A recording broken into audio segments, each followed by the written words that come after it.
بسم الله الرحمن الرحيم. اللهم صل وسلم وبارك على سيدنا محمد وعلى آله وأصحابه أجمعين.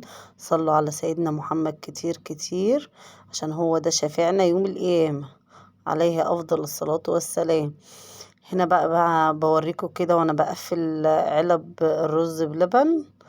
عاملين رز بلبن كده حاجة يعني شغل فاخر من الآخر عشان طالع لحبايبنا واخواتنا كده زي ما انتوا شايفين كده. حاجة جميلة، اعملي الخير ويرميه البحر. حاجة جميلة جدا زي ما انتوا شايفين كده. بصوا بقى هنا هوريكم بس حاجة بسيطة كده واحنا بنعمله. ده لبن جاي من البلد عندنا من الفلاحين، بس كان عليه كمية قشطة رهيبة يعني ما شاء الله، وحطيناه بقشطته بكل حاجة.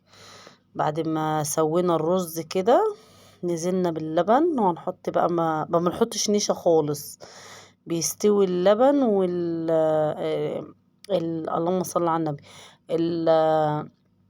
الرز بيكون مستوي ويكمل سواه في اللبن ويطلع ما شاء الله عليه. تحط السكر بقى بتاعه الفانيليا وتظبطيه وخلاص على كده. بص طلع ما شاء الله عامل ازاي ولا كلمة. بص ماسك وحلو وجميل ازاي ما شاء الله. ده سمي الله كده وصلى على سيدنا محمد كده وانت بتعملي الحاجة، وما شاء الله الحاجة هتطلع معاكي زي الفل وزي العسل. والحاجة اللي طالعة بتبقى كده لله دي حاجة جميلة جدا، وبتطلع زي السكر.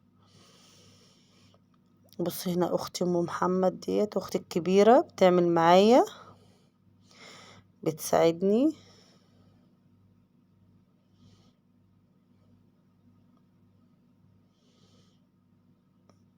بصوا كده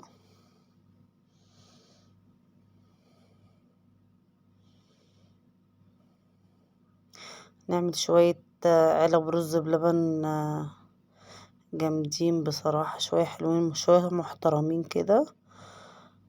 ونوزعهم بقى على حبايبنا وأهلنا وجيراننا.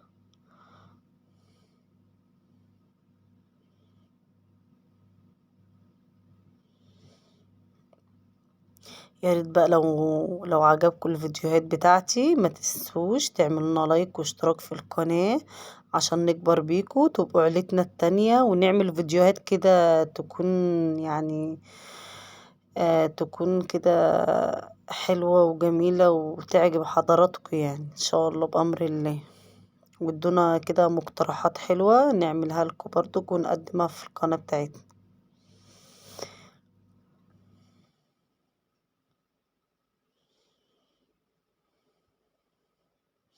بصوا ما شاء الله السمك بتاعه عامل ازاي.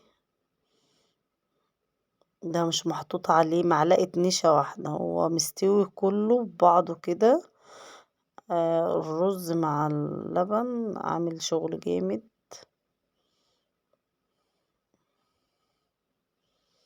وبعدين بنحط له حبة من معلقة ملح كبيرة. وهو ايه كده قبل ما نحط السكر كده بشوية بتكون حاطين له بقى ايه يستوي معاه معلقة ملح كبيرة يستوي فيه الرز، عشان احنا عاملين كمية يعني فحاطين معلقة كبيرة من الملح. بصوا عامل ازاي ما شاء الله. يلا صلوا على نبينا محمد كتير كتير كتير، وربنا يحسن ما بين ايدينا وايديكم وايدين الأمة الإسلامية جميعا يا رب العالمين، ويصلح حالنا وحالكم كده ويرزقنا الخير. بصوا بقى هنا كده بقول لكم مع السلامة عشان انا خلصت كده، واشوفكم في فيديو جديد بأمر الله حبايبي. مع ألف سلامة، باي باي.